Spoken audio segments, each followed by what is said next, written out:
Hi అండి. అందరికీ నమస్తే. Welcome to Varasti kitchen. ఈరోజు వీడియోలో ఆంధ్ర స్టైల్ నాటుకోడి పులుసు అయితే చేస్తున్నానండి. ఎలా చేయాలో చేసి చూపిస్తాను రండి. నేను చేసే విధానం చూసి మీరు ఇంట్లో ఒకసారి ట్రై చేసి చూడండి. చాలా బాగా రుచిగా, కారసారంగా అయితే ఉంటదండి. నేనైతే ఒక 1 ½ కిలో చికెన్ అయితే తీసుకున్నానండి. బాగా క్లీన్‌గా కడిగి పెట్టుకున్నాను. ఇప్పుడైతే పాత్ర పెట్టుకునేసి నూనె అయితే పోసుకుందామండి.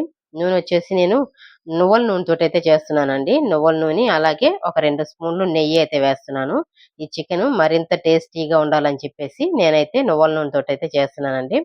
నూనె కాగిన తర్వాత స్పైసెస్ అన్నీ కొంచెం తక్కువగానే వేసుకున్నానండి. పట్టా, లవంగా, యాలుకలు అవన్నీ వచ్చేసి ఒక 2 పీసులుగా అయితే వేసుకున్నాను నేను. బిర్యానీ ఆకు ఇవన్నీ కూడా లాస్ట్‌లో వచ్చేసి మనము ఎండు మసాలా అనేసి గరం మసాలా పొడిలాగా చేస్తున్నామండి. అందుకోసం అని చెప్పేసి అందులో గూడా మనము చెక్క, లవంగా అన్నీ వేస్తాం కాబట్టి ఇప్పుడైతే స్టార్టింగ్‌లో తక్కువగా వేసుకుంటున్నాను నేను. తర్వాత వచ్చేసి స్పైసెస్ అన్నీ వేసిన తర్వాత ఉల్లిపాయలు గూడా వేసేసి, పచ్చిమిర్చి ఒక 4 పచ్చిమిర్చి అయితే ఏస్తున్నాను. ఇవన్నీ బాగా వేయించుకునేసి, ఒక 2, 3 స్పూన్లు అల్లం పేస్ట్ అయితే వేస్తానండి. అల్లం పేస్ట్ వేసిన తర్వాత వచ్చేసి మనం చికెన్ అయితే వేస్తాం కదా! చికెన్ వచ్చేసి బాగా కలిపెట్టుకున్న తర్వాత ఒక అరగంట సేపన్నా ఉడకాలండి. నాటుకోడి కాబట్టి అరగంట సేపన్నా ఉడకాలి. మనకి కుక్కర్‌లో అయితే ఒక 4 విజిల్‌కైతే ఫస్ట్ తొందరగానే అయిపోతుందండి. మనకు ఆ ఆవిరి అనేది బయటికి పోయిందంటే కూర రుచి అనేదే ఉండదండి. అందుకోసం అని చెప్పేసి నేను పాత్రలో లేట్ అయినా పర్వాలేదని చెప్పేసి పాత్రలోనే చేస్తున్నాను నేను. ఇప్పుడొచ్చేసి మనకు చికెన్ బాగా కలదిప్పుకునేసి, ఉప్పు కొంచెము, పసుపు కొంచెము ఇవి గూడా వేసేసి బాగా ఒక అరగంట సేపయితే ఉడకనిద్దామండి. పక్కన స్టవ్‌లో పెట్టుకునేసి ఇప్పుడైతే ఎండు మసాలా అయితే రెడీ చేసుకుందాము. ఎండు మసాలాకైతే నేను ఎండు కొబ్బరైతే తీసుకున్నాను. ఎండు కొబ్బరి వచ్చేసి ఒక 4, 5 పీసులుగా అయితే కట్ చేసి పెట్టుకున్నానండి.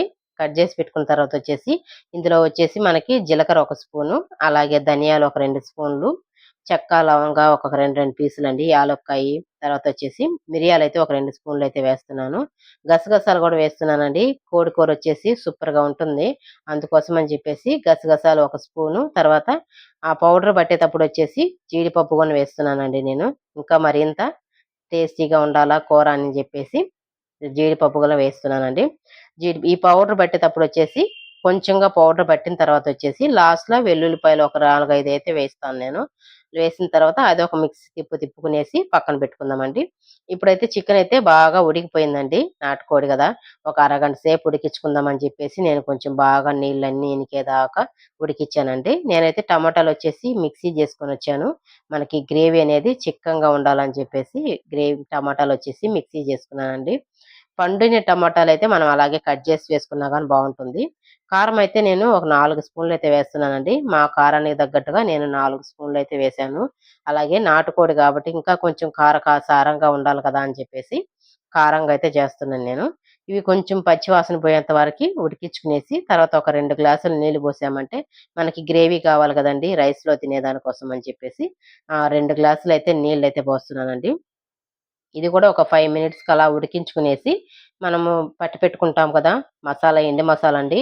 ఆ మసాలా వచ్చేసి మనకి వేయించుకునేటప్పుడు గమగమ వాసనయితే వస్తుందండి. కూరొచ్చేసి మనము ఎలాగ చేసినా గానీ, టమాటాలు మిక్సీ జేసి వేసినా, కట్ జేసి వేసినా గానీ, కూర ఎలాగున్నా గానీ, లాస్ట్‌లో ఆ పౌడరయితే మనం చల్లామంటే, కూర టేస్ట్ గూడా మారిపోతుందండి. గమగమగా చానా బాగా సూపర్‌గా ఉంటుందండి ఆ కోడి కూరొచ్చేసి. నాటుకోడి పులుసు ఆంధ్ర సైడ్‌లో అన్నాను గదా! సూపర్‌గా ఉంటుందండి. ఈ గ్రేవీ వచ్చేసి మనకి రైస్‌కి బావుంటుంది. అలాగే మినపగారెలు చేసుకొని తినాలని చెప్పేసి ఆశగా ఉన్నిందండి. సరేనని చెప్పేసి నేనైతే నాటుకోడి ఉంది గాబట్టి మినపగారెలైతే రెడీ చేశానండి. ఈ రెండిటి కాంబినేషన్ సూపర్‌గా ఉంటుంది గదండీ! గ్రేవీ అయితే బాగా రెడీ అయిపోయిందండి. ఆ పౌడర్ వేసిన తర్వాత ఒక 5 మినిట్స్‌కి అలా ఉంచితే చాలు. కొత్తిమీర, కరివేపాకేసామంటే రెడీ అయిపోయినట్టేనండి. నాటుకోడి పులుసైతే సూపర్‌గా ఉందండి. Okay friends. మా వీడియో గాని నచ్చిందంటే ఒక లైక్ ఇచ్చుకోండి. నెక్స్ట్ వీడియోలో కలుద్దాం. బాయ్.